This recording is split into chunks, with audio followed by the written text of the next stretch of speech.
लेकिन एक चीज़ आपसे सर ये जानना चाहूँगा कि जब से योगी आदित्यनाथ मुख्यमंत्री बने, देखा गया कि कई मौक़ों पर आप प्रत्यक्ष रूप से या अप्रत्यक्ष रूप से बीजेपी के साथ खड़े दिखाई दिए। अमित शाह से आपकी मुलाकात बेंगलोर में हुई, तो इस बात के कयास लगाए जा रहे थे कि हो सकता है कि आप बीजेपी के साथ चले जाएँ, सपोर्ट कर दें। लेकिन अचानक से ये फैसला, तो क्या इसको क्या माना जाए? हम द्विवार्षिक चुनाव होते हैं राज्यसभा के, विधान परिषद के, आप जानते हैं हर 2 साल पे होते हैं।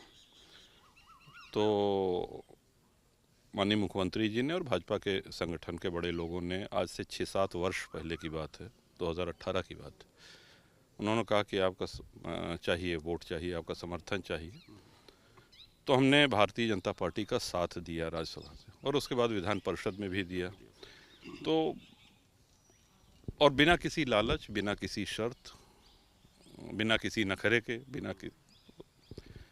और अंत में ऐसा हुआ कि फिर तो भारतीय जनता पार्टी के कार्यालय से फ़ोन आया कि ऐसा राजा भैया बोल रहे हैं। हम कहे हाँ बोल रहे हैं, बताएं। कहन कि भाई साहब भारतीय जनता पार्टी के प्रत्याशी को वोट दे दीजिएगा। हम कहे ठीक है भैया, दे देंगे। तो हमको लगता है कि इतना सरल हो जाना भी ठीक नहीं, लेकिन हम करते रहे और राज्यसभा में भारतीय जनता पार्टी को और विधान परिषद में जीत मिलती रही। लोकसभा चुनाव जनता से जुड़ा हुआ चुनाव है और उसमें हमारे सामने धर्म संकट ये था कि जब हमारा अलायंस नहीं है किसी से और हम जनता के बीच में जाके किसी प्रत्याशी के लिए वोट मांगते हैं, तो हमारा एक नैतिक दायित्व तो हो जाता है, क्योंकि हम लोग विधायक, सांसद होने के साथ साथ एक शब्द जुड़ा हुआ है जनप्रतिनिधि। जनता के प्रति हमारी जिम्मेदारी है, तो हम किसी को लड़ाएं तो हमारा ये दायित्व तो बनता है कि कल जनता के सुख दुख में वो खड़ा रहे। तो ये नैतिक दायित्व तो हम लेने के में सक्षम नहीं थे, इसलिए हमने कहा कि हम इस बार ये नहीं कर सकते हैं। आपके बारे में कहा जाता है कि आप बिना किसी लाग लपेट की राजनीति करते हैं, जो एक स्टीरियोटाइप की राजनीति होती है, जो एक टिपिकल टाइप की राजनीति होती है, वो नहीं करते। आप अपने दम पर राजनीति करते हैं। लेकिन एक वाकया 2 दिन पहले का है। इंद्रजीत सरोज, जो कि उनके बेटे प्रत्याशी हैं, उनके खिलाफ एक मुकदमा दर्ज हुआ था 2019 में। ऐसा कहा जा रहा है कि उस मुकदमे को आप वापस लेने का फैसला कर चुके हैं।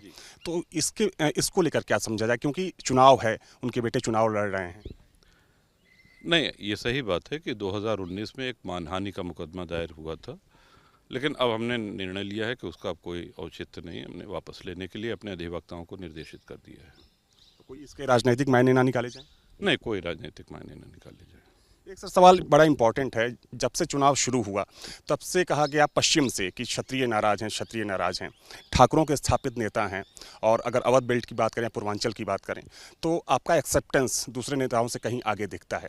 क्या वाकई में लगता है कि क्षत्रिय नाराज हैं, या फिर एक नैरेटिव सेट करने की कोशिश की जा रही है? नहीं, आप ही लोगों के माध्यम से टीवी में जो देखने को मिला, अखबारों में पढ़ने को मिला, क्षत्रियों की नाराज़गी से इनकार नहीं किया जा सकता है, जैसा कि आपको पहले दूसरे चरण में देखने को मिला। लेकिन अब वो नाराज़गी कम होती हुई भी दिख रही है, इसको भी आप मानेंगे। तो नाराज़गी अपनी जगह थी।